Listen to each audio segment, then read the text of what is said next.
रोशनी का सफर, रोशनी का सफर।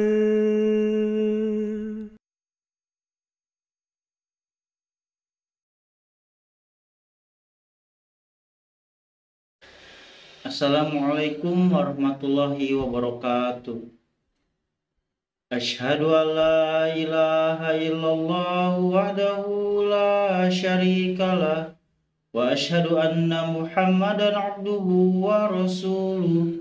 Amma ba'du, fa'udzu billahi minasyaitonir rajim. Bismillahirrahmanirrahim. Ibu-ibu dan bapak-bapak yang dirahmati oleh Allah Subhanahu wa taala, alhamdulillah pada kesempatan kali ini saya akan memberikan satu ceramah mengenai ketaatan kepada khilafat. Ketaatan merupakan satu keniscayaan yang harus dilakukan manusia kepada pemimpinnya. Jika seseorang memberontak, maka jalannya kepemimpinan itu akan terhambat atau bahkan bisa rusak. Allah Ta'ala dan para Rasulnya telah memberikan perintah untuk selalu taat kepada pemimpin, walaupun itu tidak sesuai dengan keinginan dan pemikiran kita. Nabi merupakan seorang yang diberikan mandat oleh Allah Ta'ala, dan seorang nabi diturunkan untuk ditaati manusia. Seorang khalifah juga merupakan pemimpin yang meneruskan pendahulunya untuk menegakkan syariat agama. Allah Ta'ala berfirman, A'udzu billahi minasyaitonir rajim. Bismillahirrahmanirrahim. Qul ati'ullaha wa ati'ur rasul fa in tawallaw fa inna ma'alaihi ma hummila wa 'alaikum ma humiltum wa in tuti'uhu tahtadu wa ma 'alal rasuli illal balaghul mubin. Artinya, katakanlah, taatlah kepada Allah dan Rasulnya, tapi jika kamu berpaling, maka atasnya lah bebannya, dan atas kamu beban kamu. Dan jika kamu taat kepadanya, kamu akan mendapat petunjuk, dan tidaklah kewajiban Rasul kecuali menyampaikan secara jelas. Ini terdapat dalam Quran Surah An-Nur, Surah ke-24 ayat 55. Jadi dengan taat kita kepada Allah dan Rasulnya, maka kita akan mendapat petunjuk Allah melalui mereka. Hazrat Rasulullah SAW pernah menyampaikan agar sekuat mungkin taat dan berpegang teguh kepada khilafat. Rasulullah SAW bersabda, hendaklah kalian berpegang dengan sunnahku. Sunnah para khalifah Mahyidin, khalifah yang mendapat petunjuk, Rasyidin, khalifah yang lurus. Berpegang teguhlah dengannya dan gigitlah dengan gigi geraham. Ini terdapat di hadis riwayat Abu Daud. Bapak-bapak dan ibu-ibu yang dirahmati oleh Allah Subhanahu wa taala, ingatlah, nizam agama atau nizam rohani berhubung karena itu adalah dari Tuhan, dan dengan perantaraan Rasul-Rasulnya itu tegak di dunia ini. Karena itu dalam kondisi apapun, sesuai dengan peraturan-peraturan itulah akan berjalan sesuai dengan apa yang Allah telah beritahukan pada kita dengan perantaraan Nabi, atau dengan perantaraan para Nabi itu sampai, dan di dalam Islam dengan perantaraan Hazrat Rasulullah SAW, nizam ini sampai pada kita. Ini merupakan ihsan atau kebaikan agung Allah Subhanahu wa taala kepada orang-orang Ahmadi, bahwa tidak hanya sekedar mendapat taufik untuk ikut masuk dalam umat penyuluh dan jalan sempurna itu, atau Rasulullah SAW, Tetapi pada zaman ini dia juga telah menganugerahkan taufik untuk bergabung dalam jemaat Masih Maud dan jemaat Imam Mahdi, yang di dalamnya berdiri nizam jemaat dan nizam khilafat. Di tangan kalian berada sebuah lingkaran besi kokoh yang tidak akan mungkin menjadi putus. Akan tetapi ingatlah, lingkaran besi atau tali buhul ini memang tidak akan putus. Namun, jika kalian sedikit saja mengendorkan tangan kalian, maka akan terjadi kemungkinan terlepasnya kalian. Semoga Allah Ta'ala menjaga setiap orang di antara kita. Oleh karena itu, senantiasa ingatlah perintah untuk tetap senantiasa berpegang teguh pada tali Allah dan tetap melekat dengan nizam jemaat, sebab tanpa ini tidak akan ada keselamatan bagi kalian. Ingatlah, setan duduk mengintai di jalan. Dia akan senantiasa melakukan penipuan untuk menggelincirkan kalian. Untuk itu senantiasa perhatikanlah ayat ini. Allah Ta'ala berfirman, A'udzubillahi minasyaitonirrajim. Bismillahirrahmanirrahim. Ya ayyuhalladzina amanu dkhulu fis silmi kaffah wa la tattabi'u khutuwatis syaiton innahu lakum aduwwum mubin. Artinya, hai orang-orang yang beriman, masuklah kamu ke semuanya ke dalam lingkaran itaat, dan janganlah kamu turut langkah-langkah syaitan. Sesungguhnya itu musuh kamu yang nyata. Ini terdapat dalam Quran Surah Al-Baqarah ayat 208. Hazrat Muslim Maud dalam menafsirkan itu bersabda, wahai orang-orang yang beriman, masuklah kamu sekalian sepenuhnya ke dalam Islam, dan ayunkanlah langkah kalian secara sempurna pada jalan keitaatan, atau wahai orang-orang Islam, tempuhlah segenap jalan keitaatan dan kesetiaan, dan janganlah meninggalkan walau satu hukum sekalipun. Dalam corak pertama yang artinya ialah bahwa semua kalian masuklah dalam Islam, ya ini, jangan ada seorang pun di antara kalian yang tidak berdiri pada martabat itaat dan kesetiaan, atau jangan terdapat di dalam diri kalian gejala-gejala pemberontakan dan pembangkangan. Dalam corak kedua artinya ialah terimalah Islam itu sepenuhnya, ya ini, jangan ada perintahnya yang kalian tidak jalankan. Ini merupakan pengorbanan yang Allah Ta'ala inginkan dari orang-orang yang beriman, ya ini, manusia seyogianya mengorbankan segenap cita-citanya, segenap keinginannya, dan segenap harapan-harapannya untuk Tuhan. Hazrat Aqdas Masih Maud alaihissalam bersabda, hai orang-orang yang beriman, persembahkanlah leher atau tengkuk kalian, atau serahkanlah diri kalian sepenuhnya di jalan Tuhan, dan janganlah memilih jalan-jalan setan, karena setan adalah musuh kamu. Maksud setan di sini adalah orang-orang yang mengajarkan keburukan. Satu sebabnya ialah bahwa karena pertikaian pribadi.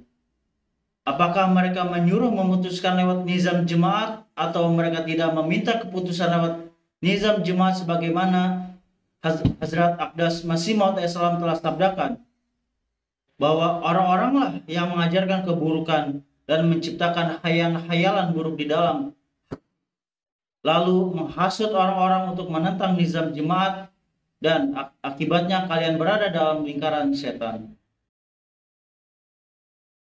Hazrat Khalifatul Masih Al-Khamis Aidallahu Ta'ala bin Nasir Aziz menyampaikan berkenaan dengan ketaatan.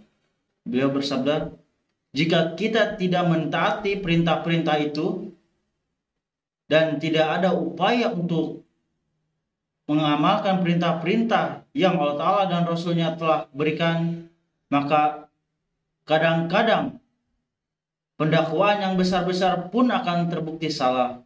Jadi, hal mendasar dari aspek itu adalah pernyataan taat secara amal. Jika ini tanpa penyataan dengan amalan atau langkah konkret nyata, dan kendati pun kadang-kadang terlihat hanya urusan-urusan kecil saja, tanpa ada tindakan amal nyata, maka pendakwaan itu adalah sia-sia. Dengan firman-Nya, Innallaha khabirum bima ta'malun. Artinya, sesungguhnya Allah mengetahui apa yang kamu lakukan. Telah dijelaskan bahwa manusia bisa ditipu, tetapi Allah yang mengetahui segala sesuatu, setiap amal tersembunyi dan amal yang nyata ada di hadapannya. Karena itu dia tidak dapat bisa ditipu. Bayangkan, kita sebagai manusia, oke lah masih bisa ditipu oleh orang-orang, akan tetapi Allah yang maha mengetahui tidak akan bisa ditipu oleh siapapun. Oleh manusia yang sepintar apapun, yang sehebat apapun, ketika dia ingin menipu Allah Ta'ala, mereka tidak akan bisa. Karena Allah Ta'ala adalah maha mengetahui segala sesuatu yang ada di dalam diri manusia. Bapak-bapak dan ibu-ibu yang dirahmati oleh Allah Subhanahu wa Ta'ala, jadi hendaknya senantiasa diperhatikan bahwa Allah Ta'ala selalu melihat kita setiap saat. Dan sebagai seorang mukmin hakiki, hal itu hendaknya senantiasa diperhatikan. Dan manakala keyakinan seorang menjadi tegak pada hal itu bahwa Allah Ta'ala senantiasa melihat kita, maka tidak hanya sekedar sumpah belaka yang ada, bahkan sesuai dengan dustur atau undang-undang peraturan, adanya pernyataan taat dalam bentuk amalan. Setiap keputusan ma'ruf atau baik akan diamalkan dengan ketaatan sempurna. Manusia selalu penuh hasrat, keinginan untuk menjalankan ketaatan kepada Allah dan Rasul. Untuk itu manusia berusaha bersama dengan ati'ullah wa ati'ur Rasul.